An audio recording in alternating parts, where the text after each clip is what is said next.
সাধারণ মানুষের হারানো সম্পদ উদ্ধার এবং জনমনে আস্থা বৃদ্ধিতে বড়সড় সাফল্য পেল শামশেরগঞ্জ থানার পুলিশ।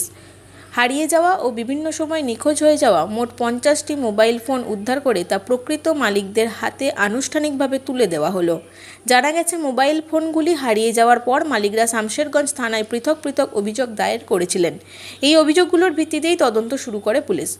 আধুনিক প্রযুক্তি, সাইবার ট্র্যাকিং এবং দীর্ঘদিনের ধারাবাহিক অনুসন্ধানের পর রাজ্যের বিভিন্ন প্রান্ত থেকে এই মোবাইলগুলো উদ্ধার করতে সক্ষম হন পুলিশ আধিকারিকরা।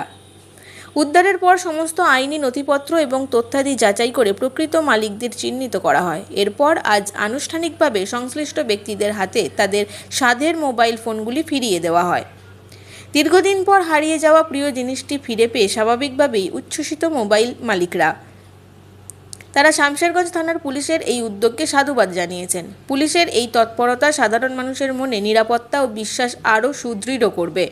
এই বিষয়ে শামশেরগঞ্জ থানার পক্ষ থেকে জানানো হয়েছে, সাধারণ মানুষের নিরাপত্তা সুনিশ্চিত করা এবং হারানো সম্পদ উদ্ধার করা পুলিশের অন্যতম দায়িত্ব। পাশাপাশি পুলিশের পরামর্শ, কোনো মোবাইল ফোন হারিয়ে গেলে কালক্ষেপণ না করে দ্রুত নিকটস্থ থানায় অভিযোগ দায়ের করতে হবে। অভিযোগ যত দ্রুত দায়ের করা হবে, মোবাইল উদ্ধারের সম্ভাবনা ততটাই বেড়ে যাবে। সাধারণ মানুষের পাশে থাকতে পুলিশ প্রশাসন সর্বদা তৎপর রয়েছে বলেও জানানো হয়েছে।